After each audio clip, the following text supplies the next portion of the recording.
1절에서 19절까지의 말씀을 중심으로 예수 그리스도의 복음이라는 제목으로 함께 말씀의 은혜를 나누시겠습니다. 복음이라 하면 한문으로 복복자, 소리음자를 써서 복된 소리, 그리고 복된 소식, 기쁜 소식, 복음을 이렇게 표현하고 그렇게 알고 있습니다. 자, 그리고 나아가서 헬라어로 유한겔리온, 이래서 이것이 기쁜 소식, 복된 소식이라는 성경의 복음의 그런 원리를 이렇게 소개하고 있어요. 사실 보면 과연 어떤 소식이길래 그 소식을 복된 소리라고 할까? 복된 소식이라고 할까? 얼마나 좋길래 기쁜 소식이라고 할까? 굿뉴스라고 말할까? 얼마나 좋길래? 어제 옆집에 계시는 권사님께서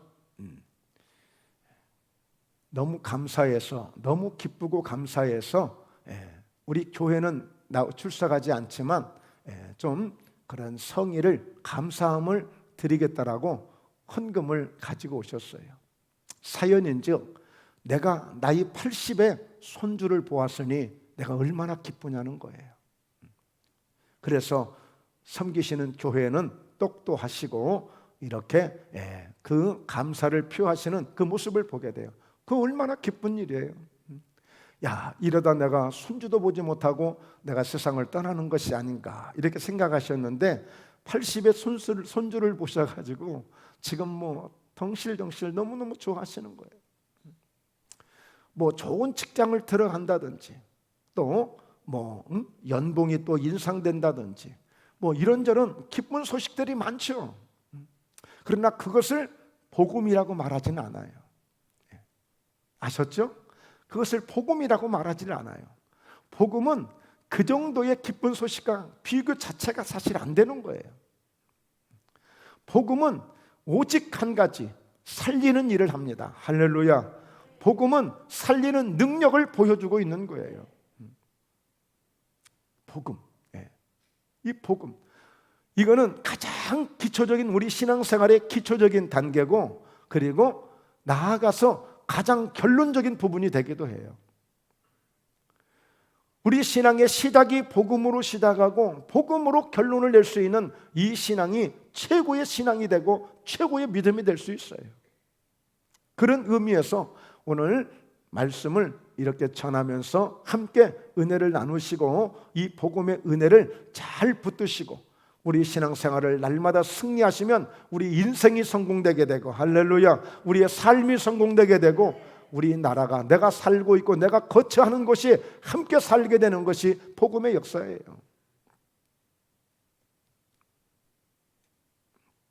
보통 마태복음, 마가복음, 누가복음, 요한복음, 복음을 말하고 있거든요. 어떤 의미일까요? 그것은 마태가 기록한 예수님의 말씀이다. 마태가 기록한 예수님에 대한 말씀이다. 이게 마태복음이에요. 오늘 누가복음, 누가가 기록한 예수님에 대한 말씀이다.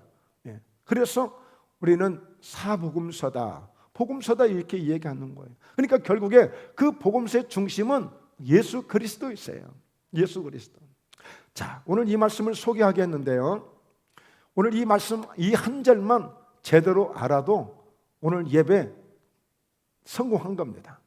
자, 왜냐하면 가장 예수 믿는 모든 이 크리스찬들에게 가장 말씀이 기억되어지고 또 중심이 되어지고, 모든 뭐 이전에도 이후에도 우리나라뿐이 아니라 온 세계의 모든 그리스도인이라면 이 말씀을 가장 중요하게 여기고 있어요.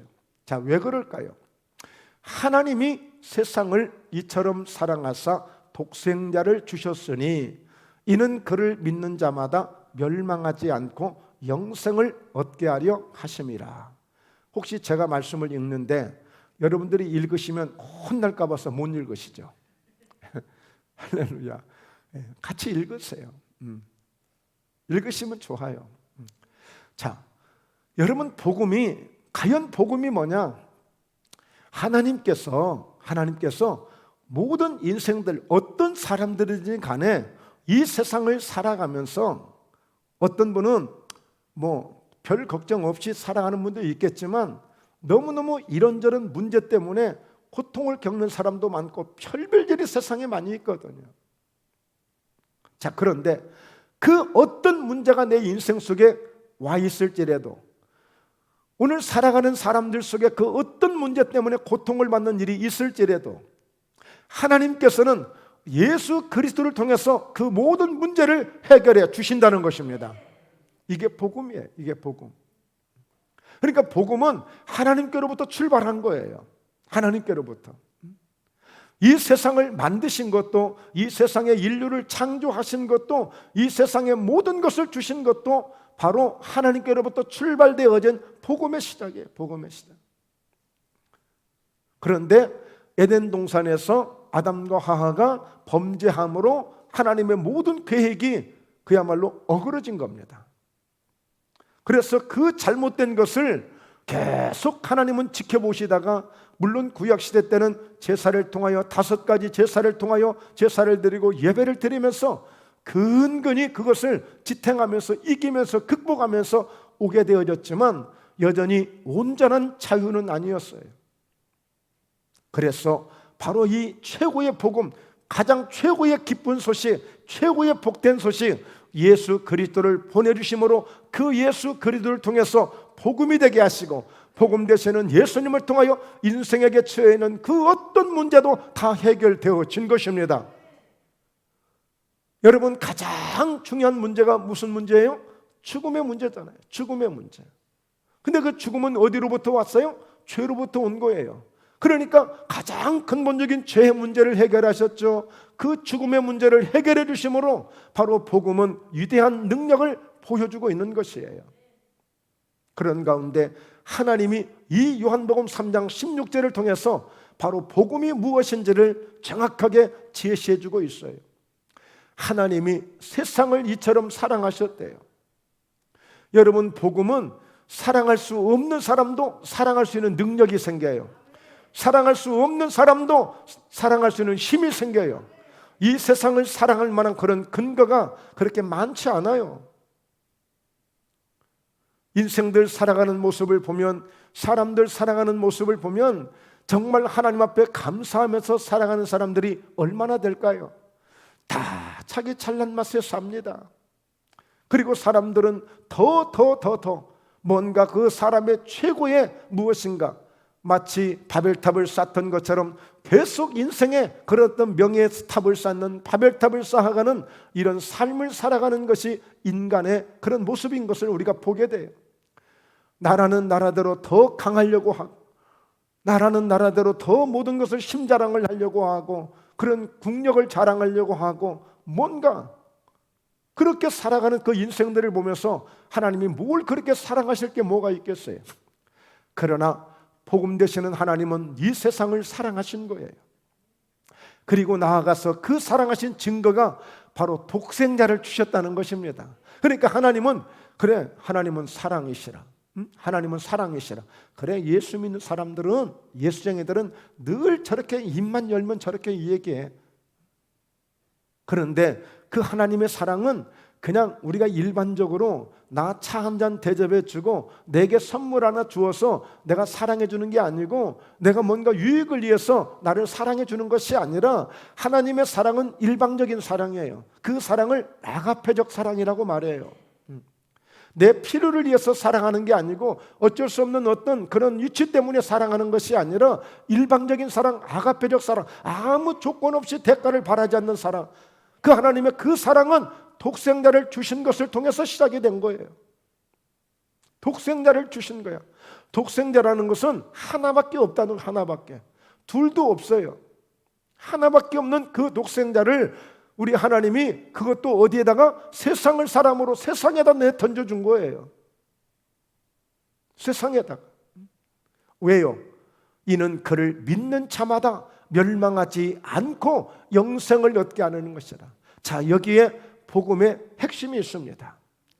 복음의 핵심은 오늘 멸망할 사람들이 멸망하지 않고라는 거예요. 의외로 세상 사람들을 보면 우리 인생도 저도 마찬가지였지만 우리는 언젠가 나는 이대로 망하는 것이 아닌가 그런 불안감에 살 때가 있어요. 이대로 인생은 끝나는 것이 아닌가, 나 오늘 저녁에 자다 내 인생 이대로 끝나는 것이 아닌가, 우리 사업은 이제 더 이상의 발전되지 아니하고 더 이상의 성장되지 아니하고 우리 사업은 이대로 끝나는 것이 아닌가, 내 인생은 내 삶은 이제 내가 이렇게 아픔으로 이것으로 내 인생이 끝나는 것은 아닌지, 뭔가 멸망에 대한, 이대로 끝나는 것에 대한 두려움과 그런 무서움에 우리가 살아갈 때가 많아요.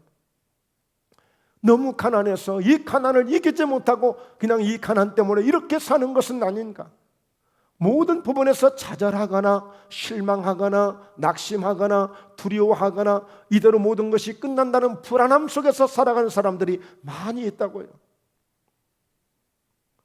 이러다가 내 아이는 학교도 들어가지 못하는 것이 아닌가, 이러다가 우리 아이는 직장도 구하지 못하는 것이 아닌가. 그러나 예수 그리스도의 가장 복음의 핵심은 멸망하지 않게 한다는 거예요. 멸망하지 않게. 여러분, 모든 사람은 로마서 3장 23절에 죄를 지었음으로 말미암아 하나님의 영광을 볼 수 없다고 했어요. 그러니까 사람들도 다 죽는 것으로 그것이 끝이라고 생각하는 거예요.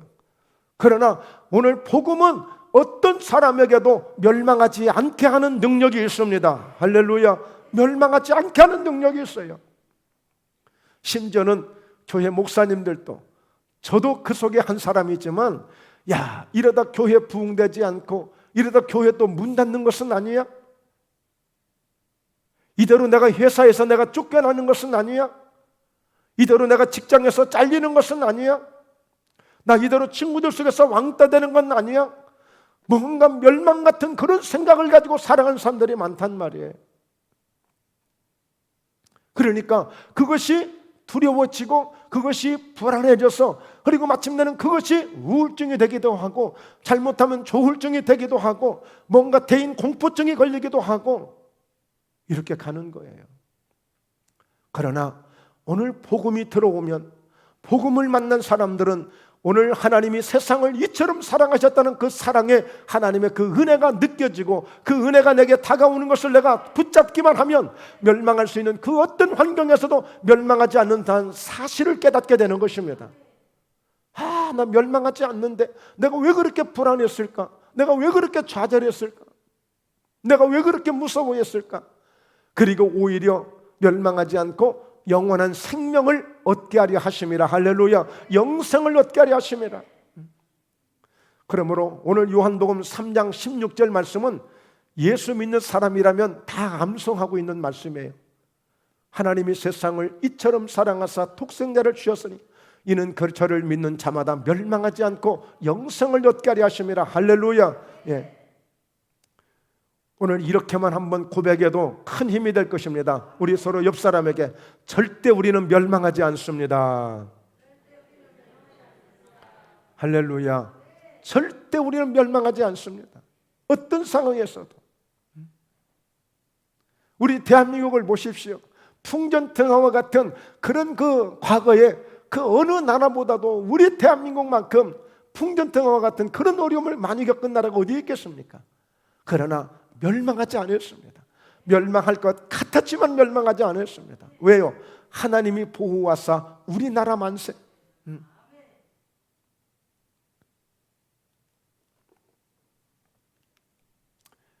자, 마가복음 1장 1절에서는 바로 복음을 이렇게 소개하고 있습니다. 하나님의 아들 예수 그리스도의 복음의 시작이라. 하나님의 아들 예수 그리스도의 복음의 시작이라 그랬어요. 그러니까 마가복음을 기록하면서 이 마가는 예수님을 이렇게 표현하고 있는 거예요. 그렇게 고백하고 있는 거예요. 바로 이 복음의 시작은 바로 예수 그리스도의 시작이고 예수 그리스도의 시작은 복음의 시작이고. 할렐루야. 이해가 되세요? 복음의 시작은 예수 그리스도의 시작이고 예수 그리스도의 시작은 복음의 시작이 되는 것이다. 그러니까 곧 예수 그리스도는 니콜 바로 복음이다. 그러니까 복음은 어떤 소식? 기쁜 소식, 복된 소식. 오늘 최고의 소식이에요.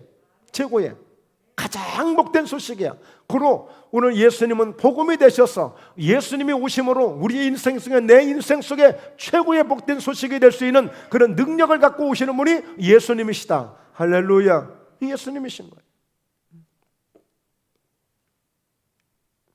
14절, 15절 요한이 잡힌 후 예수께서 갈릴리에 오셔서 하나님의 복음을 전파하여, 예수께서 하나님의 복음을 전파했다고 그랬어요.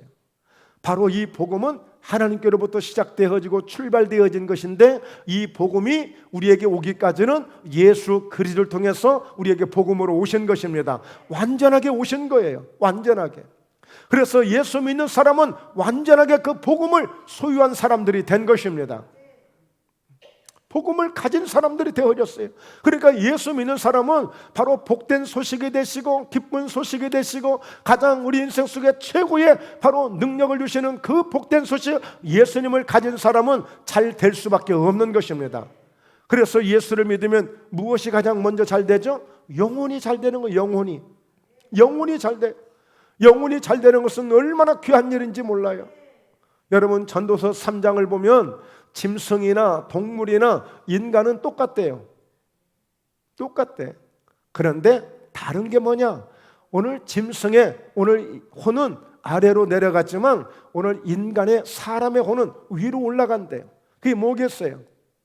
우리는 하나님의 영을 받은 사람들이므로 하나님의 영을 우리가 받아서 영혼이 잘 되는 거예요. 영혼이 잘 되는 거예요.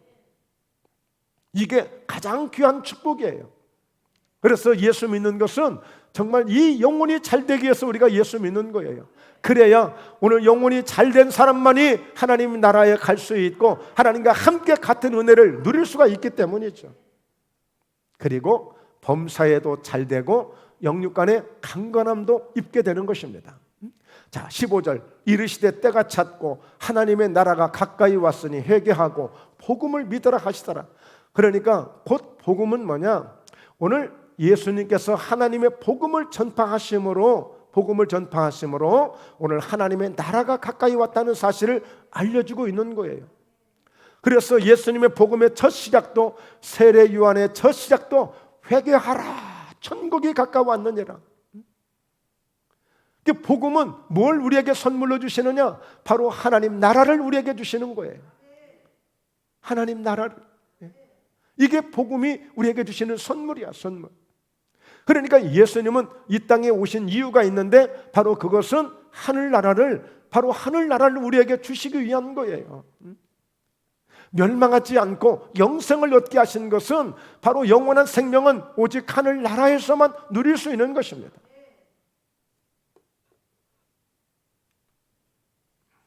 로마서 1장 16절을 보면 내가 복음을 부끄러워하지 아니하노니 이 복음은 모든 믿는 자에게 구원을 주시는 하나님의 능력이 됨이라. 먼저는 유대인에게요 그리고 헬라인에게로다. 여러분, 복음에는 무엇이 있다? 모든 믿는 자에게 구원을 주시는 하나님의 능력이 되는 거예요. 모든 믿는 자에게, 예수 그리스도 앞에 나오는 하나님을 믿겠노라고 하는 모든 믿는 자에게 바로 구원을 주시는 하나님의 능력이 되는 거예요. 그러니까 오늘 예수님에게는 이 능력이 필요했던 거예요. 왜? 구원을 주시기 위해서.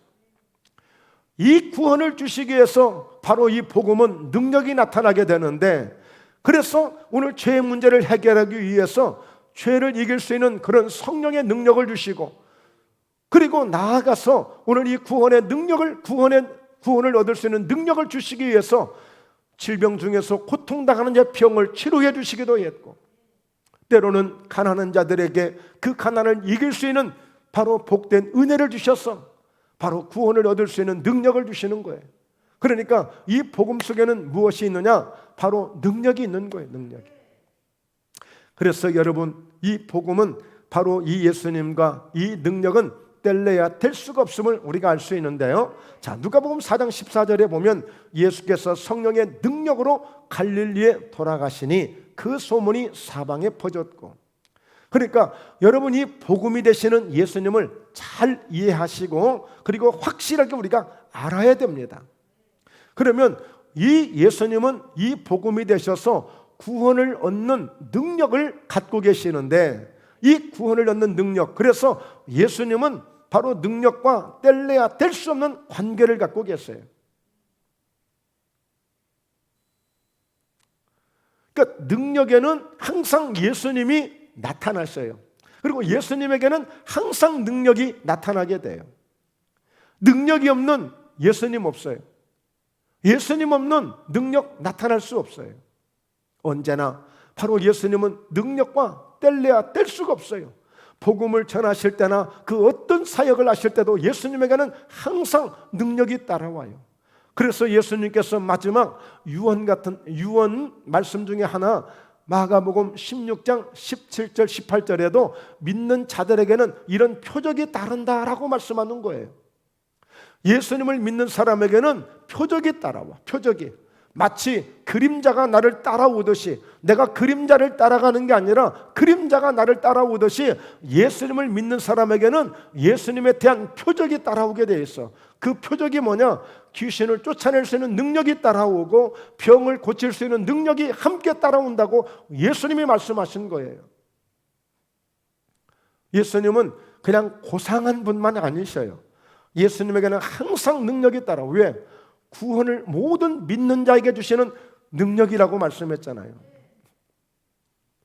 그러니까 여러분 그냥 쉽게 여러분 전도 안 되잖아요. 능력이 필요해요. 능력이. 구원을 얻을 수 있는 능력이 그냥 쉽게 구원이 되는 게 아니에요. 거기까지 그 구원의 능력을 주기까지는 예수님이 십자가를 지시고 원수마귀를 싸워서 이겼기 때문에 그 능력을 나타내 주시기 때문에 우리가 지금 구원받을 수 있는 것이지 그냥 구원이 되는 게 아니에요. 그래서 예수님은 성령의 능력을 통해서 바로 갈릴리에 돌아가셨는데, 이 갈릴리는 바로 복음이 시작되는 곳이에요. 예수 그리스도가 최초로 복음 사역을 시작하실 때에 이 갈릴리에서 시작을 하셨어요. 그래서 친히 그 여러 회당에서 가르치심에 무사람에게 칭송을 받으신 거예요. 성령의 능력 가운데 말씀을 하시는데 지금까지 평생을 살면서 그렇게 회당에 가서 수많은 말씀을 들어보고 이런 말씀도 들어봤지만 예수님이 한 말씀 한 말씀 하시는데 그 말씀이 얼마나 능력이 있고 얼마나 대단하시던지 모든 사람들에게 칭송을 받은 거예요. 지난주에 하나님의 영에 감동된 사람에 대한 말씀을 전하면서 정말 설교도 감동 있는 설교가 되어야 되고 우리의 삶이, 우리의 살아가는 모든 삶이 감동 있는 삶이 되어질 때에 감동을 줄 수 있는 요셉과 같은 그런 역사를 일으킬 수 있다. 그 요셉과 같은 그런 역사를 만들어갈 수 있다라는 말씀을 드렸어요. 제가 얼마나 시원하고 좋았겠어요? 아니에요. 얼마나 큰 부담이 됐는지 모릅니다. 왜? 말로만이 아니라 실제적인 그런 감동을 줄 수 있는 말씀을 전해야 되는데 이게 사람의 힘으로 할 수 있다면 얼마나 좋아요. 아니에요. 하나님이 그런 영을 주시고 하나님이 그런 능력을 주시지 않으면 이게 될 수가 없어요. 제가 아무리 입에 꿀을 바르고 설교를 하고 말씀을 전한다고 해서 여러분들이 감동을 받으시겠어요? 말씀드렸습니다. 오늘 복음이 되시는 예수 그리스도, 바로 이 복음은 어떤 능력이 있느냐고요? 사랑할 수 없는 세상을 사랑할 수 있고요. 이 복음의 능력은요, 내 독생자 외아들을 주시면서까지라도 그 사랑을 베풀어 주셨고, 그리고 이 복음의 능력은 어떤 상황에서도 멸망하지 않게 하는 그 능력이 있다. 그 능력이 있다. 그러므로 이 복음에 대한 말씀을 듣게 되면 내가 살 수 있겠구나. 이제는 내가 살아도 되겠구나. 이런 은혜가 오는 거야. 이런 깨달음이 오는 거예요. 좌절과 절망 속에 있는 사람들이 좌절할 필요 없겠구나, 나도 용기를 내면 되겠구나, 나도 한번 해보면 되겠구나 하고 이런 힘이 생겨야 돼. 이게 힘이 생겨야 돼. 이게 복음이에요. 복음은 오늘 살리는 역사를 나타내는, 살리는 역사. 복음은 결코 죽이는 말을 하지 않아요. 그래서 오늘 이 복음적인 설교인지, 복음적인 대화인지, 복음적인 신앙생활인지, 복음적인 삶을 살아가고 있는지 이걸 우리가 점검해 봐야 돼. 여러분, 복음으로 들어오지 못하는 사람들이 누구 있죠? 바리새인들, 사두개인들이에요. 그들은 계속 무엇 가지고 살아가요? 율법으로 살아갑니다. 율법으로. 여러분, 율법은 죄를 지으면 죄의 대가를 받아야 되는 게 율법이에요. 그러나 복음의 능력은, 이 복음은 모든 죄를 이길 수가 있고, 이 복음은 모든 죄의 문제를 해결할 수가 있고, 이 복음은 모든 죽음의 문제까지도 해결할 수 있기 때문에 복음의 능력보다도 위대한 것은 없습니다. 복음의 능력이면 해결되지 않을 게 없어요.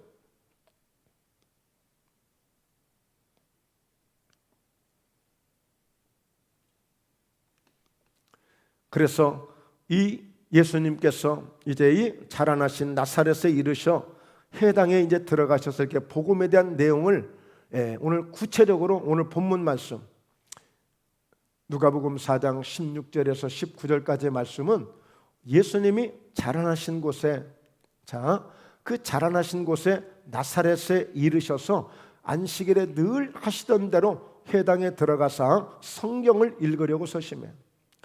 그러니까 여러분, 이 우리가 이렇게 교회가 많이 있잖아요. 있듯이 예수님 시대에는 회당이라는 게 많이 있었어요. 그때는 이제 주로 유대인들, 유대교를 믿고 있는 사람들인데 그 회당마다 다 당직들이 있어요. 담당자들이 있어요.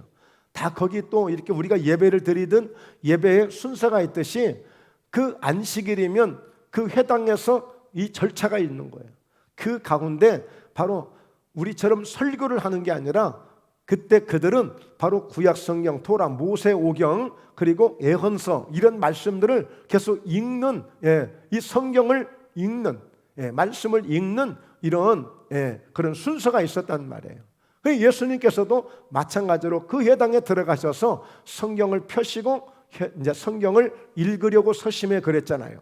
성경을 읽으려고 서심해. 자, 그 가운데 선지자 이사야 글을 드리거늘. 여러분, 예수님 시대 때는 이 신약 성경 복음서 이게 없었습니다.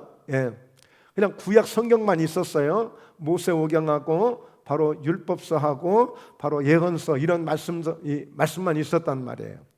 근데 이사야 글을 드리거늘 책을 펴서 이렇게 기록된 데를 찾으시니. 그러니까 오늘 우리가 누가복음 4장 16절에서 19절까지 말씀을 읽었는데 이 말씀은 이사야서 61장 1절 2절에 있는 말씀이에요.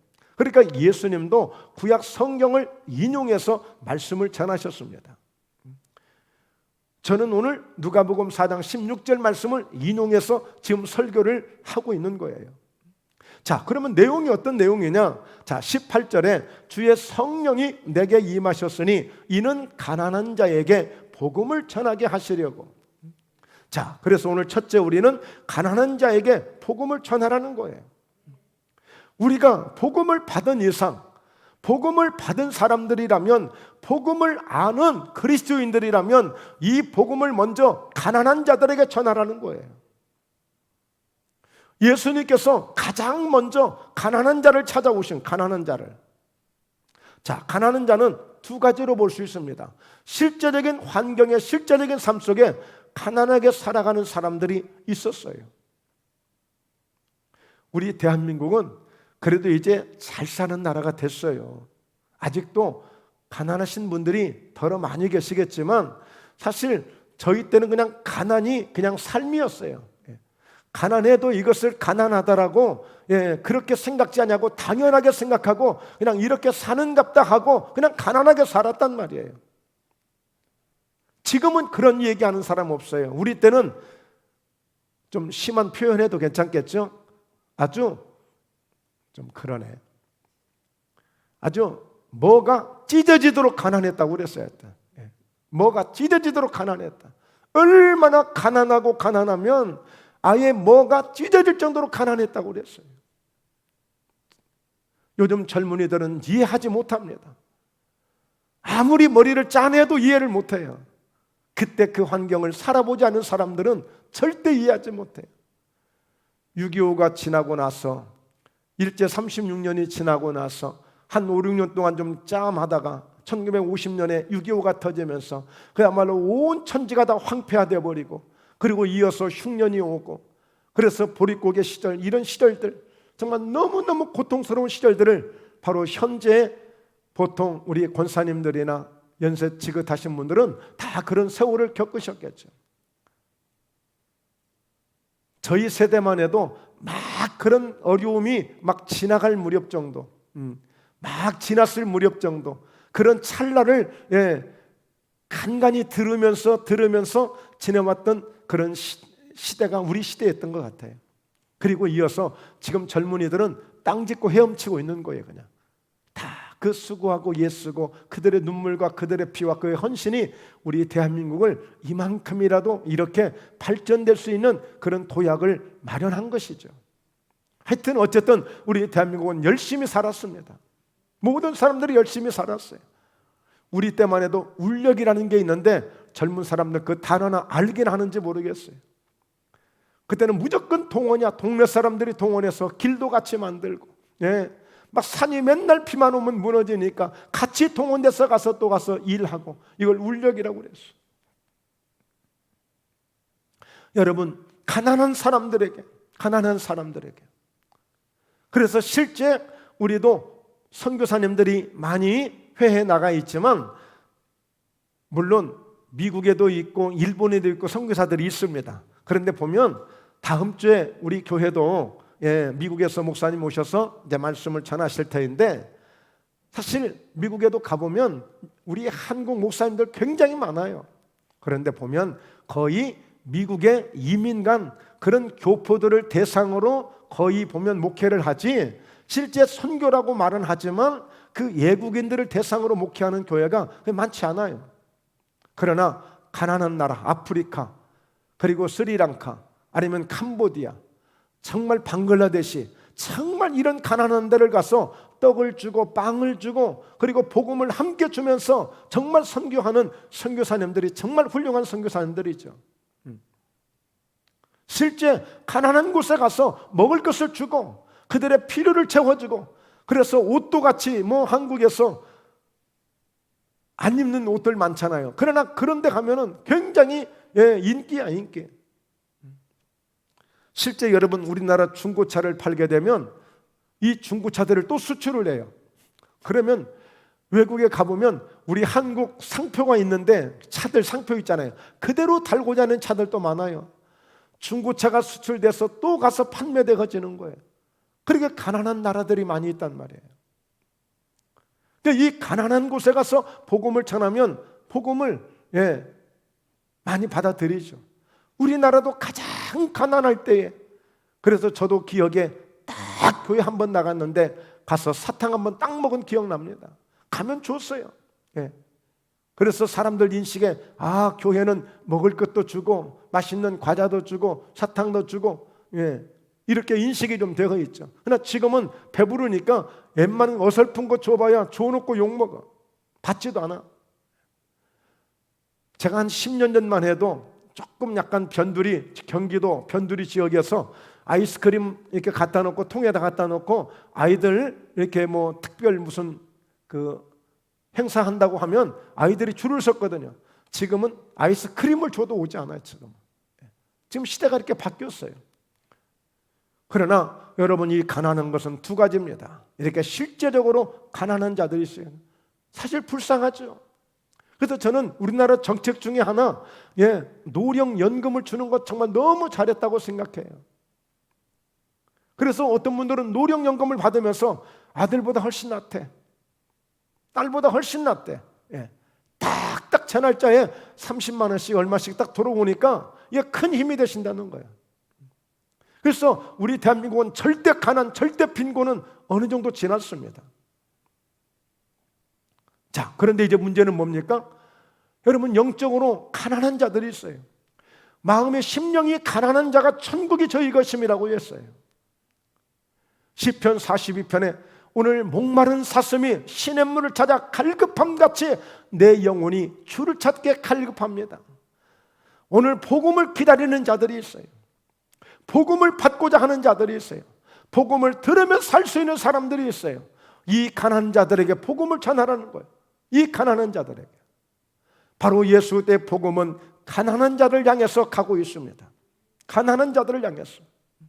그러므로 우리의 심령이, 오늘 심령이 가난한 자, 심령이 가난한 자가 바로 천국이 저희가 음세라고 했으니, 오늘 이렇게 영적으로 우리의 심령이 가난한 자가 되어져서 그 복음을 받아들일 수 있는 준비가 되어 있어야 됩니다. 이 준비된 자는 사도행전 13장에서도 예비된 영혼이라고 말하고, 예비된 영혼, 준비된 영혼들이 있어요. 그러니까 복음은 때를 얻든지 못 얻든지 전파하라고 말씀하고 있는 거예요. 영적으로 가난한 자들, 마음이 가난한 자들 많이 있습니다. 지금 병상에 있는 분들은 마음이 가난한 자들이에요. 여러분, 삶은 부유할지 모르겠지만 삶에 행복이 없고 기쁨이 없고 늘 불안하고, 이런 자들은 심령이 사실은 아주 가난한 자들이죠. 그러나 은혜를 사모함으로 영적 이 가난한 자가 있어요. 이들에게 오늘 이와 같이 이 복음이 전해지기를 원하고 계시는 분이 누구시라고요? 우리 예수님께서. 바로 하나님의 성령이 내게 임하심으로 가난한 자들에게 복음을 전하게 하시려고 나를 보내셨다는 거예요. 우리도 이 가난한 자들을 찾아가야 돼요. 여러분, 보통 우리가 대할 때 잘 나가는 분들이 있잖아요. 아무 걱정할 일이 없는 거야. 자식들 잘 자기 위치에서 잘들 하고 있지. 또 나름대로 특별히 건강에도 이상이 없지. 그리고 하고 싶은 건 내 마음대로 좀 어느 정도 할 수 있지. 여러분, 그런 사람들은 아쉬운 게 없잖아요. 예수 믿으라고 그러면 너나 잘 믿어 그렇지. 그런데 무엇인가 마음에 염려가 있고, 늘 무엇인가 좀 부족함이 있고, 무엇인가 늘 뭔가 좀 갈급함이 있는 분들은 그들에게 복음을 전하면 아예 그냥 안 믿기로 작정한 사람 아닌 이상은 사실 들어는 주거든요. 받아는 주거든요. 그러니까 그 가난한 심령을 찾아야 돼. 우리가 볼 때는 저렇게 사니까, 저 정도 집에 사니까 부족함이 없겠지. 아니라니까. 마음이 가난한 자들이 있다고요. 그 가난한 자를 지금 찾으시는 거예요, 주님은. 그래서 복음을 전하게 하시려고 내게 기름을 부으시고 나를 보내사 포로된 자에게 자유를, 눈먼 자에게 다시 보게 함을 전파하며 눌린 자를 자유롭게 하고. 오늘 저희들도 이제 가난한 자를 향해서 사실은 누가 가난한가, 어떤 가난함을 가지고 있는지 그들을 찾아가야 돼요. 그리고 두 번째는 이 복음이 가는 곳에 풀어주는 역사가 일어납니다. 복음이 들어가는 곳에 반드시 풀어주는 역사가 일어나요. 자, 오늘 복음을 전하게 하셔서 내게 기름을 부으시고 나를 보내셨는데, 포로된 자에게 자유를 주시고 눈먼 자에게 다시 보게 함을 전파하게 하고 눌린 자를 자유롭게 하는 이런 능력을 주셔요. 풀어주는 역사를 주셔요. 이 복음은 지금까지 우리 인생 속에 살면서 사실 얼마나 우리는 무엇인가에 붙잡혀 있고 아직도 뭔가 만족하지 않고 늘 불안하고 그럴 때가 사실 많이 있거든요. 누가복음 4장 19절은 주의 은혜해를 전파하게 하려 하심이라 하였더라. 주의 은혜해를 전파하게 하려고 하는 것, 이것은 희년 제도를 의미하는 건데요, 이것은 이스라엘에게만 있는 제도예요. 50년마다 한 번씩 주어지는 이런 절기인데 50년 만에, 50년 이 희년이 되어지면, 은혜가 되어지면 모든 것을 풀어주는 역사입니다. 모든 것을. 노예 제도에서도 그 노예를 원래의 값을 주고 샀는데 원래의 집으로 보내주는 것이고, 감옥에 있는 사람들도 무슨 죄를 졌든지 다 풀어주는 것이고, 모든 관계에서 얽힌 것, 채무관계도 다 풀어주는 겁니다.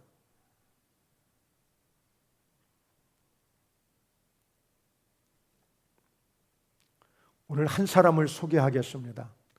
누가복음 19장 1절에 보면 예수께서 여리고로 들어가 지나가시는 중에 누구를 보게 되냐면 바로 삭개오라 이름하는 자가 있었어요. 그런데 그는 세리장이었고 부자였습니다. 이때 이 이스라엘은 로마가 다스리고 있었어요. 그래서 로마가 관여를 하고 있었기 때문에 단지 이 세무는 그 현지 사람을 세워서 세금을 걷게 해서 이 세금을 받으면 로마로 다 보내야 돼요. 그런데 이 여리고 지역은 아주 굉장히 발달한 곳이라 굉장히 돈도 많고 흥청흥청하는 그런 지역이야. 그러니까 사실 이 세리장, 이 삭개오는 돈방석에 앉아있는 사람이었어요. 그러니까 부자였어요. 자, 그런데 그가 예수께서 어떠한 사람인가 하여 보고자 하되 키가 작고 사람이 많아 할 수 없어. 자, 그때 당시 이 세리장은 지금으로 치면 목포 세무서 세무장이란 말이에요. 예? 그러면 굉장히 지역에서는 그야말로 유지급이고 아주 인정받는 사람 아니겠어요? 근데 그때 당시는 저 창기들하고 세리하고 같은 급이었어. 술 팔고 그렇게 지내고 그렇게 대접받고 살아가는 창기와 같은 그런 대접을 받고 그렇게 인정받는 사람이 세리였어. 왜? 자기 동족들, 자기 친구들, 자기 지인들, 자기 지역에 있는 같은 종족들의 그 세금을 막 그냥 무리하게 받아내가지고 자기 착복하고 그리고 그 돈을 로마에 보내니까 아주 괘씸한 사람이었어요. 마치 일제시대 때 일본의 앞잡이가 돼가지고 그런 친일 행사를 했던 그런 사람들처럼 바로 이 세리장은 그때 당시에 바로 이 삭개오는 그런 사람이었단 말이에요.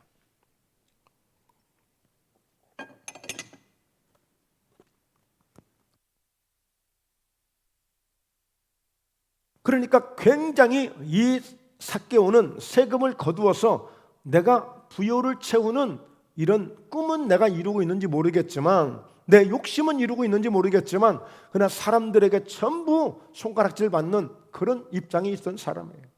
그런데 그 와중에 자꾸만 사람들이 몰려다니는 거예요. 도대체 이 예수가 어떤 분인가? 어떤 분이길래 저렇게 많은 사람들이 예수님을 따라가고 저렇게 살까? 자기는 그렇게 살아보질 못했어요. 오히려 사람 있는 곳을 피해 다녀요. 왜? 욕하니까, 손가락질하니까, 툭툭 그냥 사람이 지나치고 다니니까. 그러지 않겠어요? 그런 사람이 있는데 우리가 반갑게 대해줄 이유가 없잖아요. 물이라도 한 잔 같이 먹자고 할 수 없잖아요. 지 욕심만 채우고 지 패만 부르고 키가 작다고 그랬어요. 키는 작은 데다가 부자야 잘 먹고 그러니까 뚱뚱해가지고 보기도 민망스러울 정도로 그런 모습이었단 말이에요. 그러니 뭐가 이쁘다고 삭개오를 반갑게 대해야겠습니까? 자, 그런데 그가 예수님이 어떤 사람인가 하여 보고자 하되 그가 부자였는지 모르지만 마음은 너무너무 가난했어요. 심령은 너무너무 가난했어요. 행복하지 않았어요. 뿌듯하지 않았어요. 자유하지 않았어요. 뭔가 늘 붙들려 있는 거예요. 마음에 눌려 있었던 거예요. 오늘 복음은 오늘 포로된 자를 자유하게 하고 오늘 눈먼 자를 다시 보게 하고 그리고 오늘 눌린 자를 자유케 한다고 그랬어요. 바로 오늘 이 삭개오는 이 세 가지에 다 걸려 있었어요. 자기 동족들에게서 무리하게 세금을 거두는 뭔가 마음의 양심에 늘 꺼리끼는 그런 죄에 대한 마음이 있었어요. 편하지 않았어요. 늘 죄의 포로로 살아가고 있었어요. 그리고 그는 예수님이 어떠한 사람인가 하여 보고자 하되 아직 예수님에 대해서 관심도 없었고 전혀 자기는 오로지 보이는 게 돈밖에 보이지 않았으니 그는 눈이 멀었던 사람이야. 눈이 멀었던 사람. 진정한 꿈도 보이지 않고 비전도 보이지 않고 예수님도 볼 수 없는 그런 영적으로 꽉 막혀있는 돈밖에 보이지 않는 그런 눈이 멀었던 사람. 어둠 속에 꽉 차여있던 사람. 그리고 늘 무엇인가 나는 이렇게밖에 살 수 없는가 하고 눌려있던 그 마음에 눌려있는 이런 상태로 살아가는 삭개오. 그가 예수님이 어떠한 사람인가 보고 하되 피가 하다 키가 작고 사람이 많아 할 수 없어서 어떻게 했습니까? 앞으로 달려가서 보기 위하여 돌 무화과나무에 올라가니 이는 예수께서 그리로 지나가시게 됨이로라. 예수님을 보면서 야 진짜 그 살아가는 사람들의 모습에 행복을 본 거예요. 그 예수님을 보고 기뻐하고 예수님을 보고 즐거워하고 예수님을 저렇게 따라가는 그 환호 소리와 그 탄성 소리가 이 삭개오에게는 너무너무 생소했던 거예요. 나는 이게 뭔가? 내가 이렇게 살아서 내가 뭘 하는가? 이건 아닌데, 이건 아닌데. 집에 가면 돈은 쌓여져 있는데 그 돈이 내게 어떤 생명도 주지 못하고 있고 내게 어떤 기쁨도 주지 못하고 있고, 돈만 가지면 모든 것이 다 따라온다고 생각했는데 돈을 가지면 가질수록 사람들의 시선은 더 따가워지고, 그러니 그는 완전히 갇혀있는 사람, 눌려있는 사람, 아무것도 보지 못하는 눈이 캄캄하게 닫혀있는 사람. 그가 예수님을 만나게 된 거예요. 이제 이후의 말씀은 예수님이 삭개오를 딱 알아보시고 삭개오야 내려와라, 내가 오늘 너희 집에 좀 가야 되겠다 라고 했을 때 삭개오가 급히 내려와서 예수님을 모시고 자기 집에 들어갔어요.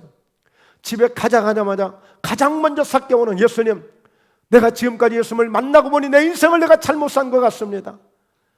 내게 있는 재산이 이 정도 재산이 있는데 딱 절반 떼어서 무조건 내놓겠습니다. 그리고 제가 만약에 남들에게 무리해서 토색한 것이 있으면, 세금을 더 받아낸 것이 있으면 4배나 내가 더해서 저들에게 다 갚겠습니다 하고, 다 그동안에 그것만 가지면 된다고 생각하고 죄를 무릅쓰고 사람의 시선을 무릅쓰고라도 그것을 오직 갖는 데만 집착했던 삭개오가 모든 것을 다 내던져버린 거예요. 이게 복음의 능력이에요. 예수님 그렇게 하라고 그랬어요? 안 했어요. 복음이 들어오면 나를 살게 만듭니다. 할렐루야. 나를 살게 만드는 거예요. 복음이 들어오면 나를 살게 만들어요. 복음이 그렇게 한 거예요. 예수 그리스도, 그냥 그분 보는 것만으로, 그 복음을 보는 것만으로도 삭개오는 이런 놀라운 변화를 일으킨 거예요.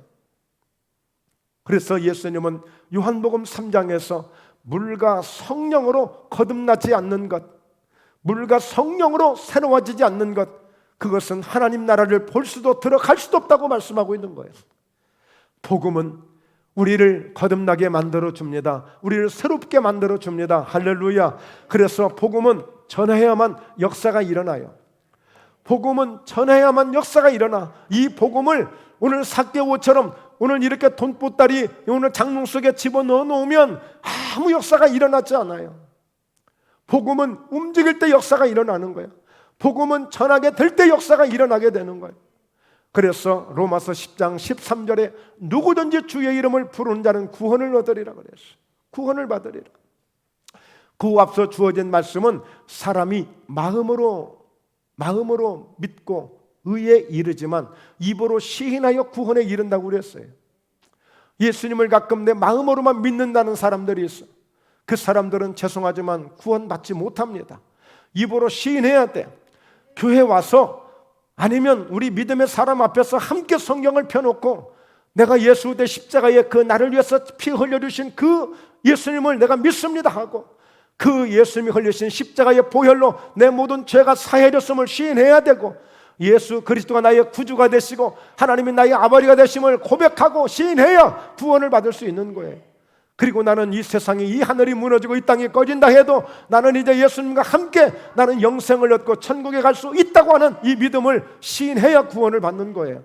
그러니까 누구든지 주의 이름을 부른 자는 구원을 받는 것입니다. 그 믿음이 바탕이 되어져서, 그 믿음이 기초가 되어져서 주의 이름을 부를 때에 구원을 받게 되는 거예요. 자, 그런즉 그들이 믿지 아니하는 일을 어찌 부르리요? 듣지도 못한 일을 어찌 믿으리요? 전파하는 자가 없이 어찌 들으리요? 그래서 복음은 전해야만 되는 것입니다. 복음은 전해야만 되는 거예요. 그래서 15절에 보내심을 받지 아니하였으면 어찌 전파하리요? 기록된 바 아름답도다 좋은 소식을 전하는 자들의 발이여 함과 같으니라. 오늘 여러분들이 최고의 가장 명품 신을 신고 오셔서 여러분의 발이 아름다운 발이 아니라 오늘 복음을 들고 가는 발걸음이 되셔서 여러분의 발걸음을 모시고 하나님이 아름답다고 여겨주시는 그런 복음을 전하는 발걸음이 되시길 주의 이름으로 축원합니다. 할렐루야. 보내심을 받지 아니하였으면 어찌 전파하려고 그랬죠? 오늘 여러분 이제 여러분 가시라고 제가 이제 보내드린 거예요. 이제 어느 누구도 이제 나 누구 보낸 일이 없는데, 하나님 나 보냄받은 적이 없는데, 아니에요. 여러분 가정으로 가보십시오. 여러분 옆 이웃으로 가보십시오. 여러분 지인들에게 가보십시오. 가셔서 이 복음을 전하셔야 됩니다. 내가 복음을 만났어. 나는 복음을 가진 자가 되었어. 이 복음을 갖게 되니 난 너무너무 행복해. 너무너무 행복해. 결론입니다. 오늘 복음 속에는 생명이 있습니다. 복음 속에는 생명이 있어요. 여러분 씨를 뿌려놓으면 반드시 그 씨를 뿌려놓은 곳에는 싹이 나죠. 꽃이 피고 열매가 맺혀집니다. 복음도 마찬가지예요. 복음 속에는 생명이 있어요. 생명. 근데 그 생명이 어떤 생명이 될지를 몰라요. 씨에 따라서 나중에 나타나는 그 형체와 그 열매는 어떤 형체가 되고 어떤 열매가 될지 모르죠.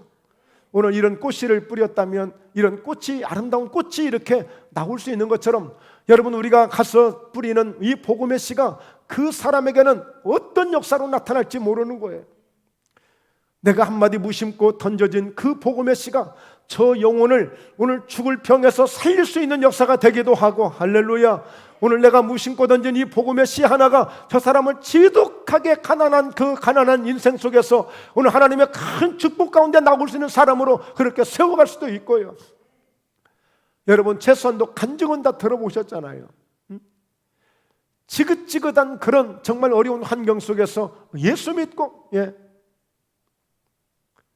어제도 어떤 목사님의 간증을 들었는데 그 목사님이 그러시더라고. 그 목사님이 그래요. 자기 집안은 정말 두고두고 정말 무엇이 찢어질 정도로 가난할 정도가 되어져서 그냥 이 가난으로 우리 인생은 끝난다고 생각했는데 서울 한복판에서 목회를 너무너무 잘하고 계시는 거예요. 그렇게 지긋지긋 가난했던 사람이 예수 믿고 예수 만나서. 여러분 이런 간증들은 수도 없이 많아요. 그러므로 오늘 이 복음 속에는 생명이 있기 때문에 내가 전하는 복음이 아무것도 아니다고 생각할지 모르겠지만 아니에요. 그 복음의 씨 속에는 그야말로 한 나라를 다스릴 만한 그런 모세가 나올 수도 있는 것이고, 그 복음의 씨 속에는 여러분 여호수아 같은 다윗 같은 사람이 나올 수도 있는 것이고, 이 복음의 씨 속에는 바로 사도 바울 같은 사람이 나올 수도 있는 이런 씨가 되기도 하는 거예요.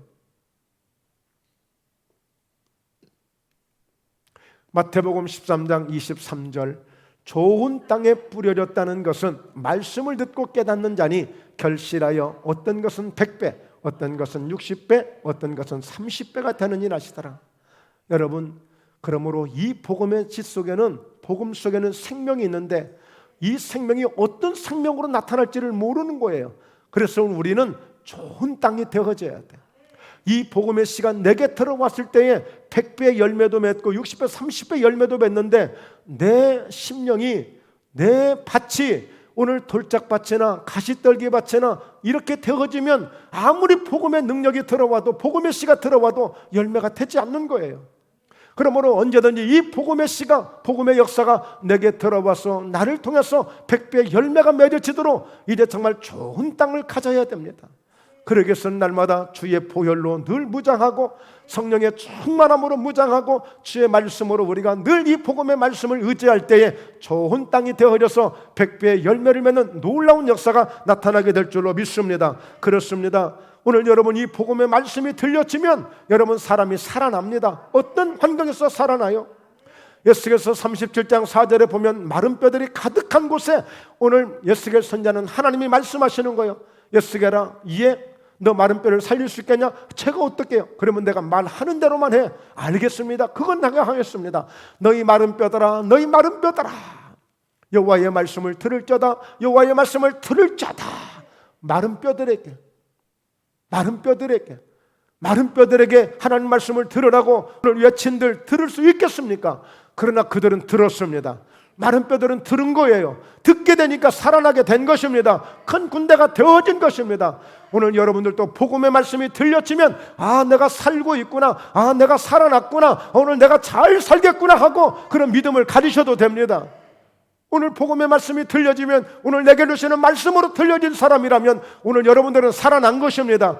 오늘 반드시 좋은 일이 일어나게 되어 있습니다. 100배 열매가 맺어지게 되어 있는 것입니다. 복음은 살리는 역사가 있습니다.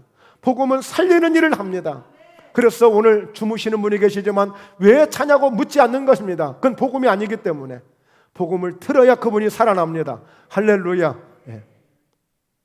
금방 살아나시네. 금방 살아나시. 할렐루야. 예. 그래서 결론입니다. 요한복음 11장에 보면 나사로가 죽었잖아요. 그의 동생 온누이들 마르다 막달라 마리아가 아니 예수님 계셨더라면 좋았는데 우리 예수님이 계시지 않아 죽었는데, 아니야 네 오라비 살아나리라. 그리고는 예수님께서 말씀합니다. 돌을 옮겨 놓으라. 내 말이 내가 말했잖아. 내 말을 믿으면 하나님의 영광을 보리라고 하지 않았더냐. 돌을 옮겨 놓으라.